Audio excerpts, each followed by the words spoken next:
It was a bright Monday morning when the students of Riverdale High saw a new face walking through the main gate. Her name was Maya Brown. She was quiet, polite, and carried only one small bag on her shoulder. She had just moved to the city with her mother and younger brother.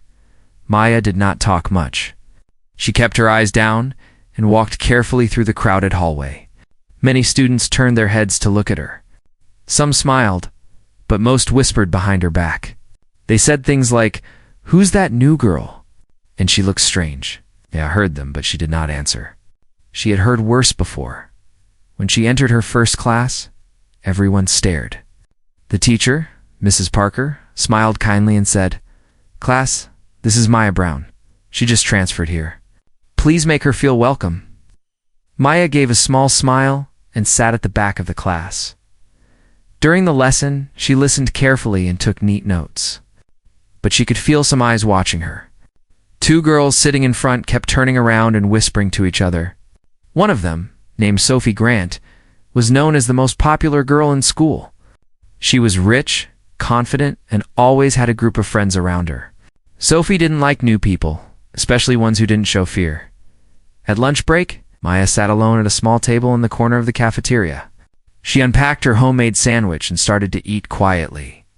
The noise around her was loud. Laughter, gossip, and the sound of sneakers on the floor. Then suddenly, a shadow fell across her table. It was Sophie and her friends. They looked down at Maya with smiles that were not kind. "Hey, new girl," Sophie said. "You're sitting in my spot." Maya looked up and answered softly, "I didn't know. I'll move if you want." But Sophie laughed. No, stay. We just wanted to meet the brave new girl." One of her friends pointed at Maya's clothes and said, "Where did you get that jacket?" "From a charity box?" The group laughed loudly. Maya felt her face grow hot, but she stayed calm. She took a slow breath and said nothing. Sophie leaned closer. "You don't talk much, do you? Maybe you think you're better than us?" Maya shook her head. "No, I just don't like fights." "Oh, how sweet," Sophie mocked. "She doesn't like fights." Just then, someone threw a basketball across the cafeteria. It bounced off the table and hit Maya's tray. Her drink spilled all over her lunch and clothes. The whole room went silent for a second. Sophie smirked. "Oops, my bad." Maya slowly stood up. She wiped her hands and looked straight into Sophie's eyes. For a moment, Sophie felt something she didn't expect. Fear. Maya's stare was cold and sharp, like steel. It was not the look of someone weak. Everyone watched, waiting for Maya to shout or cry. But she didn't. She simply said in a calm voice, "You shouldn't have done that." Then she picked up her bag and walked away without another word. The cafeteria buzzed with whispers again. "Did you see her eyes?" One student said. "She looked scary," another replied. "She didn't even flinch. That girl's got something." Later in the locker room, Sophie tried to laugh it off. "She's just a quiet little girl. Nothing special." But deep inside, she felt uneasy. Something about Maya's calmness was strange, like a storm hiding behind a clear sky. That night, Maya looked at herself in the mirror at home. Her mother noticed the stain on her shirt and asked, "Another bad first day?" Maya gave a small smile. "Just the usual." "Remember what we talked about?" "No more fighting," Maya nodded. "I remember..." But as she closed her eyes, flashes of old memories came. A gym, a crowd cheering, her fists wrapped in tape. She was not just any girl. She whispered to herself, "I won't fight again. Unless I have to." The next morning, Sophie and her gang waited for her. They didn't know that the quiet new girl they had picked on was hiding a power they couldn't imagine. The next day, the air in the school felt different. Everyone was talking about the new girl, Maya. Some said she had scared Sophie just by looking at her. Others said Maya used to fight before coming here. Nobody knew the truth, but the rumors made her sound like someone dangerous. Maya walked down the hallway, calm as always. She wore the same clean jacket, her books close to her chest. She didn't care about what people said. She just wanted to study, finish the day, and go home. But trouble was waiting. When she reached her locker, she found a paper stuck on it. The note said, "Watch your back, new girl." Maya looked at the note quietly. She didn't tear it, she didn't throw it. She just folded it, put it in her pocket, and closed the locker. Behind her, laughter echoed. It was Sophie and her group again. They were watching her every move. Sophie smirked. "You really think you can scare me with that face of yours?" she said. Maya didn't turn around. "I don't scare anyone," she replied softly. Sophie walked closer. "You embarrassed me in front of everyone yesterday. You think I'll let that go?" Maya turned slightly, her expression calm. "You embarrassed yourself." The hallway went quiet. The words hit Sophie like a slap. Her friends gasped. One of them whispered, "Oh, she's asking for it now." Sophie's fake smile disappeared. "After school," she said, "behind the gym? Let's see how brave you really are." Maya looked into her eyes for a moment, then walked away. She didn't agree, but she didn't refuse either. By lunch, everyone knew about the fight. Phones buzzed with messages. Sophie versus Maya, 4 p.m. behind the gym. Students whispered excitedly, waiting for the show. Maya sat alone again. Her best friend back in her old school used to tell her, when you stay silent, they get louder. But when you stand up, they shut down. She missed those words. She missed her old life before the incident, before everything changed. In the cafeteria, Sophie's group made sure everyone heard their loud jokes. "Hope our new fighter girl shows up," one said. "Maybe she'll cry this time," another laughed. Maya ignored them. But when she walked past Sophie's table, Sophie said loudly, "Don't forget, after school. We'll be waiting." Maya stopped. She looked back at her, eyes steady. "I told you," she said softly. "I don't want to fight." Sophie laughed. "Oh, you'll fight. Because after today, you'll either leave this school or learn your place." After school, the sky turned orange. Students gathered behind the gym like it was a movie. Phones were out, cameras ready. The crowd was loud, excited, cruel. Maya arrived quietly, her bag on her shoulder. She looked around. There were at least 5 of them. Sophie and 4 others. Sophie smiled proudly. "Glad you showed up," she said. Maya put her bag down. "This is stupid," she said. "Go home." Sophie stepped forward. "You think you're better than me, don't you?" Maya didn't answer. She just sighed and said, "No, I just don't want to hurt anyone." The crowd laughed. Did she just say she doesn't want to hurt anyone? Someone mocked. Sophie smirked and pushed Maya's shoulder. "Then do something," she shouted. Maya didn't move. She looked at her hand, the same hand that had once won tournaments, the same hand that once broke a boy's nose by accident. Her heart beat faster. "Not in fear, but in control," I said. "Don't touch me," Maya said in a calm, dangerous tone. The crowd went silent. Sophie blinked. Something about the way Maya said those words sent chills through everyone. It wasn't loud. It wasn't angry. It was power, quiet, controlled, real power. But Sophie didn't stop. She laughed and said, "Or what?" and shoved her again. Maya closed her eyes for 1 second. And that was the moment everything changed. The quiet new girl wasn't quiet anymore. The crowd behind the gym grew larger. Students stood on benches and walls, waiting to see what would happen. The air was filled with whispers and excitement. Some were there for fun, others because they wanted to see the new girl fall. Maya stood calmly in the center of the empty ground. Her backpack rested beside her shoes. The sun was low, casting a golden glow on her face. Her eyes were sharp but peaceful, like still water before a storm. Across from her, Sophie and her friends laughed. "Look at her," one said. "She's scared stiff." "Don't worry, we'll go easy on her." Maya didn't respond. She simply adjusted her sleeves. Her silence made them uneasy, but they tried to hide it. The first to move was a tall boy from Sophie's group named Ryan. He stepped forward, cracking his knuckles. "You think you can talk back to Sophie?" he said.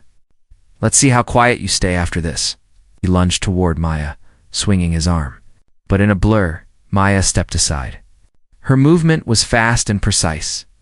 Ryan lost balance, and Maya turned, grabbing his wrist and twisting it gently but firmly.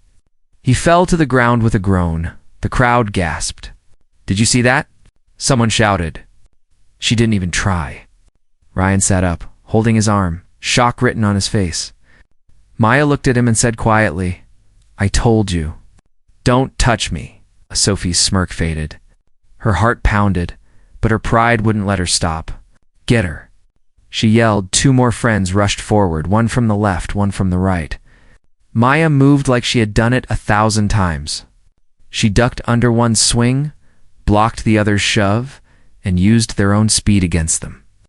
Within seconds, both were on the ground, not hurt badly, but stunned. The crowd screamed in disbelief. Some cheered for Maya, others recorded every second. Sophie's face turned red with anger and fear. "What are you?" she shouted. Maya looked at her. "Someone who wanted peace," she said. "But you don't understand peace, do you?" Sophie clenched her fists and ran at her. She tried to slap Maya, but Maya caught her wrist midair. The sound of the impact echoed, not from the hit, but from the sudden stop. Sophie froze. Maya's grip was strong but steady. "Stop this," Maya said softly. "It's over." But Sophie, blinded by her ego, tried again with her other hand.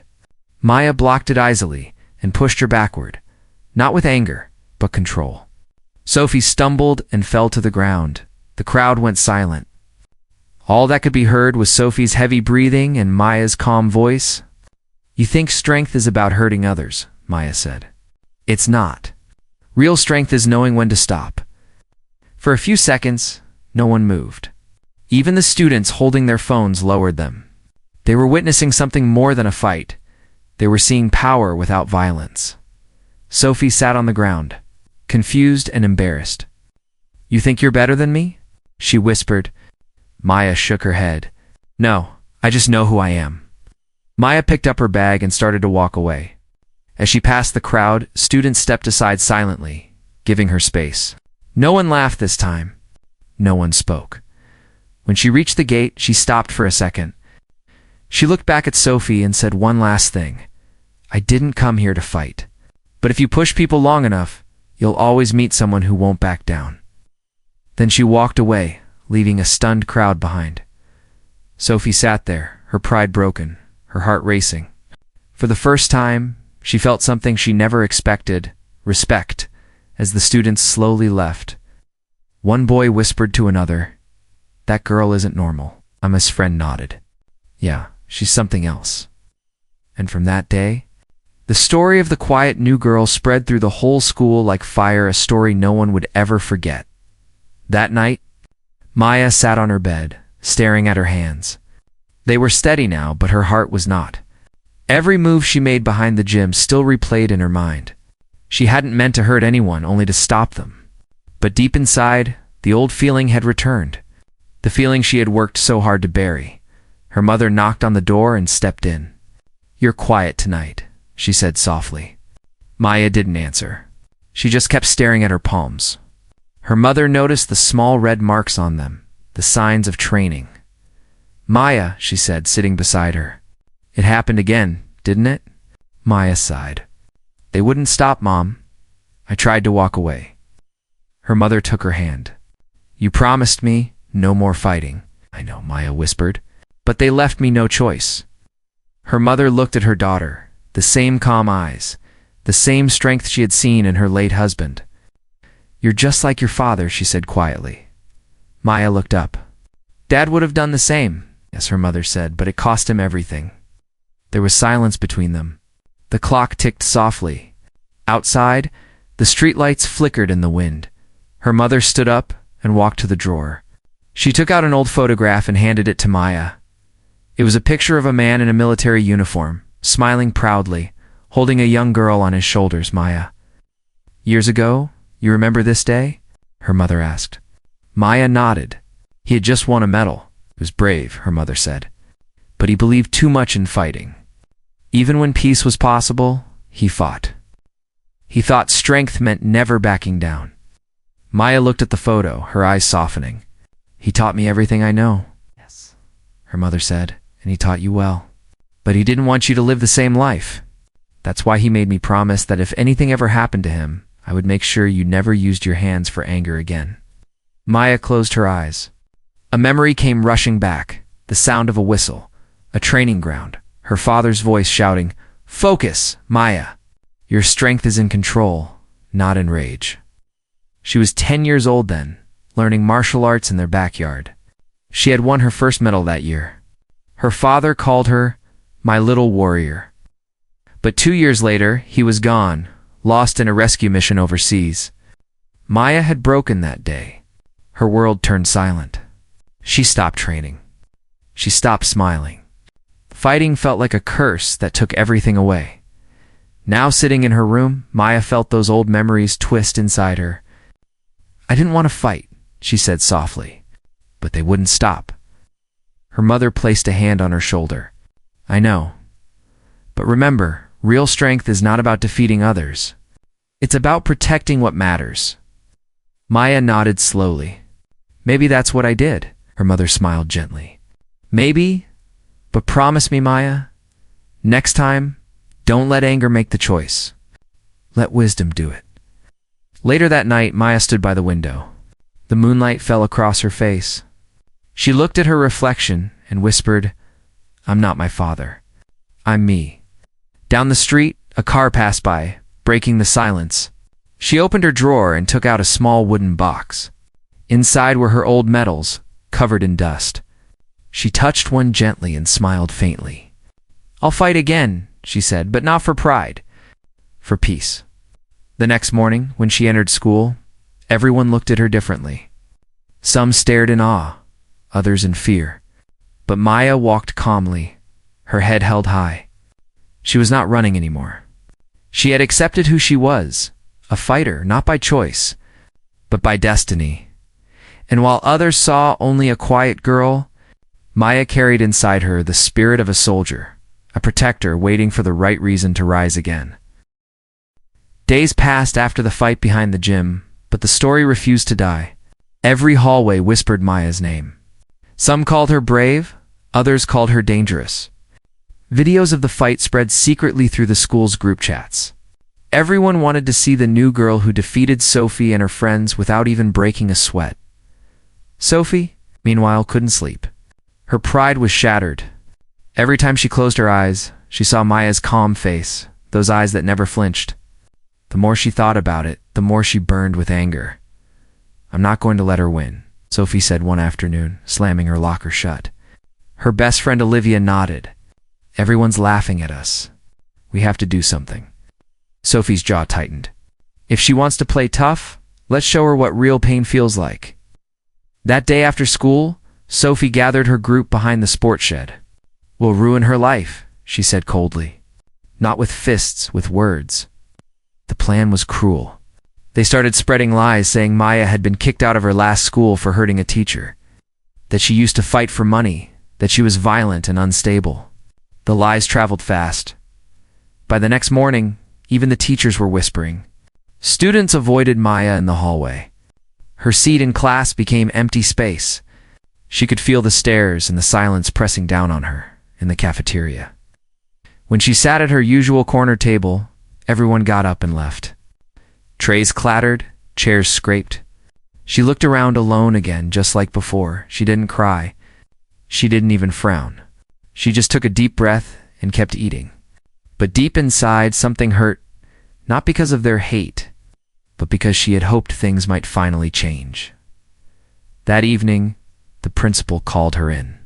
"Maya," he said with a serious tone, "some students say you were involved in violence at your old school. Is this true?" Maya froze. "No, sir," she said. "I was part of a martial arts team. I never hurt anyone." The principal nodded slowly, still unsure. "I hope so. We can't have more fights here." When she left the office, Sophie stood by the lockers, pretending to scroll on her phone. "Tough week, huh?" she said mockingly. Maya ignored her and walked past. But Sophie whispered loudly enough for others to hear, "You can't fight everyone, new girl." That night, Maya sat on her porch, watching her little brother Eli play with his toy car. He was only 10, cheerful, innocent, her one piece of peace. "You okay, sis?" he asked. Maya forced a smile. Yeah, just tired. You shouldn't let them bother you, he said. You're stronger than all of them. Maya laughed softly. Maybe, but strength doesn't always fix things. The next day, while Maya was in class, Sophie took the cruelty further. She and her friends cornered Eli near the playground after school. Hey, you're Maya's brother, right? One of them asked. Eli nodded nervously. Yeah. Sophie smiled coldly. Tell your sister to stay away from me, or she'll regret it. When Eli tried to walk away, one of the boys snatched his backpack and threw it in the mud. Oops, he laughed. Eli's eyes filled with tears, but he didn't fight back. He just ran home. When Maya saw him standing in the doorway, dirty and shaking, her heart broke.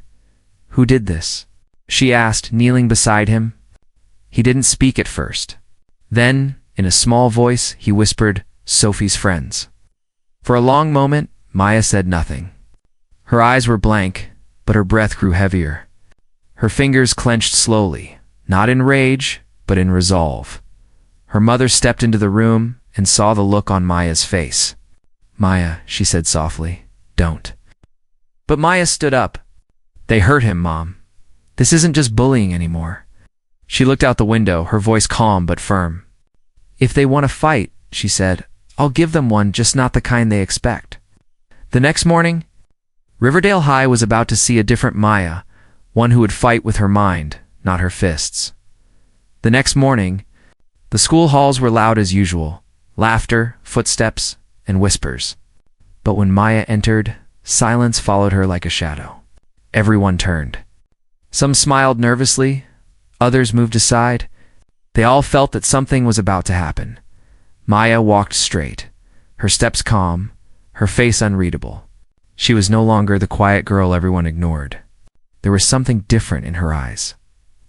Focus. Sophie and her friends were by the lockers, laughing too loudly, pretending nothing was wrong. But when they saw Maya walking toward them, their laughter faded. Sophie straightened up. What do you want? She asked, trying to sound confident. Maya stopped just a few feet away. We need to talk, she said quietly. Sophie smirked. Oh, are you here to fight again? Maybe this time you'll get suspended. Maya shook her head. No, I'm not fighting you. Her calm voice confused everyone. A few students had gathered around, watching Sophie folded her arms. Then what do you want? Maya looked at her directly. An apology. For my brother. The hallway went silent. Sophie blinked. What are you talking about? You know exactly what I'm talking about, Maya said softly. You and your friends hurt a child. You think that makes you strong? Olivia stepped forward. We didn't do anything. Maya's eyes shifted to her. Don't lie. You were there. Students started whispering again. The crowd grew larger. The truth was spreading faster than Sophie expected. Maya took a deep breath. You can say what you want about me, she said, her voice calm but firm. Call me names. Spread rumors. But you don't touch my family. Ever.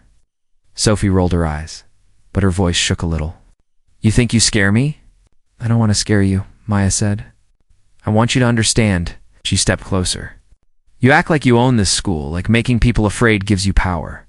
But power isn't fear. It's respect, and you don't have any. The crowd murmured. A few students nodded quietly. Sophie looked around, realizing people were no longer laughing with her. They were listening to Maya. Maya continued, her tone steady. I used to think fighting solved everything. My father taught me how to protect myself, but he also taught me something more important, that real strength is when you protect others, not hurt them. Sophie looked angry, but her voice broke when she spoke. You think you're better than me? No, Maya said softly, but I know who I am, and that's something you can't fake. The bell rang in the distance, but no one moved. Everyone wanted to hear what came next. Sophie took a step forward, her fists clenched. For a second, it looked like she might attack again. But Maya didn't move. She stood completely still, her eyes locked on Sophie's. There was no fear, no hate, only strength. Finally, Sophie stopped. Her arms dropped to her sides. The anger in her face faded, replaced by shame. Maya spoke one last time. "I'm done being your target. You can keep lying, but people can see the truth now. You lost not because I fought you, but because you can't face yourself." Then Maya turned around and walked away. The students parted like waves, giving her a clear path. Her steps were slow, steady, powerful. Behind her, Sophie stood frozen. Her friends looked at her, waiting for her to say something, but she couldn't. The crowd started whispering again, only this time, it wasn't about fear. "Maya's right," someone said. "She didn't even touch her." "She's stronger than all of them," another replied. Sophie's throat tightened. She wanted to scream, to deny everything, but she couldn't. For the first time, she saw herself the way others did, not as a leader, but as a bully. Maya reached the end of the hallway and paused. She looked back once, her eyes softer now. "It's not too late to change," she said quietly. "You don't have to be like this." And with that, she walked out the door. The bell rang again. Students slowly went back to class. But the school felt different. For the first time, Riverdale High had seen real strength, and it wasn't loud. It wasn't violent. It was calm, honest, and unbreakable. The next few days at Riverdale High felt calmer, almost peaceful. The gossip slowly faded, the laughter returned, and the air that once carried whispers of cruelty now carried quiet respect. But for Maya, things didn't change overnight. Still sat alone during breaks, still walked the same halls, still kept her silence. Yet, there was something new in the way people looked at her. Not fear, not curiosity, but admiration. They had seen her stand tall without throwing a punch. They had seen strength that needed no violence. In the mornings, students nodded politely when she passed. Some even smiled. Maya would smile back softly, unsure how to respond. She wasn't used to kindness. Sophie, however, had become almost invisible. Her group had broken apart after the confrontation. Olivia stopped following her around, and the boys who once laughed at her jokes now avoided her eyes. For the first time, Sophie walked through the same hallways, feeling the same loneliness she once forced on others. One afternoon, she saw Maya sitting under a tree in the school courtyard reading a small book. Sophie hesitated, her heart racing. She had wanted to speak to her for days, but didn't know how. She took a deep breath and walked closer. "Hey," she said quietly. Maya looked up. "Hi," she replied simply. Sophie rubbed her hands nervously. I wanted to say I'm sorry." Maya didn't speak. She just watched her. Sophie continued, her voice breaking. "I was wrong about everything. I thought making people scared would make me strong. But you showed me what real strength looks like." Maya closed her book and stood up. "It takes courage to admit you were wrong," she said gently. Sophie looked down. "You don't have to forgive me." "I already did," Maya said. The day I walked away, Sophie's eyes filled with tears. "Thank you," she whispered. At that moment, Olivia walked by and saw them together. She stopped, surprised. "You too? Talking?" Sophie nodded. "It's about time." Olivia smiled faintly. "Maybe we all owe her an apology." Maya shook her head. "You don't owe me anything. Just be better than yesterday." The three of them stood there quietly. For the first time, there was no hate, no jealousy, just understanding. Later that week, the principal called Maya into his office. "Maya," he said, smiling kindly, "the school is starting a self-defense club. The coach recommended your name as an instructor. Would you be interested?" Maya blinked in surprise. "Me?" "Yes," he said. "You've shown this school what discipline and control mean. I think you could teach others the same." Maya thought for a moment and smiled. "I'd love to." From that day, every Thursday after class, students gathered in the gym. Maya stood at the front, teaching them not how to fight, but how to stay calm, confident, and aware. She started with simple lessons: balance, posture, respect. Her voice was steady, her movements graceful. Even Sophie joined the class one day, standing quietly at the back. When their eyes met, Maya smiled, and Sophie smiled back. It wasn't awkward anymore. It was forgiveness in its purest form. Soon, people began to see Maya not just as the new girl or the fighter, but as a leader, someone who changed the way their school thought about strength. One afternoon, as the sun set over the courtyard, Eli ran toward his sister after class. "They made you the club captain?" he asked proudly. Maya laughed and hugged him. "Yeah, they did. You deserve it," he said. "Dad would be proud." Her smile softened. She looked up at the orange sky and whispered, "I hope so." As she walked home with her brother, the wind brushed through her hair. The same halls that once felt cold now felt warm. She wasn't just surviving anymore. She was living, teaching, and inspiring. And in that quiet golden moment, she realized something her father had tried to teach her long ago. Real power isn't about winning fights. It's about changing hearts. At Riverdale High, the bullies had fallen silent. Respect had finally found its rightful place. Maya Brown, the quiet new girl, had become a name everyone remembered. It's not because she fought back, but because she stood tall.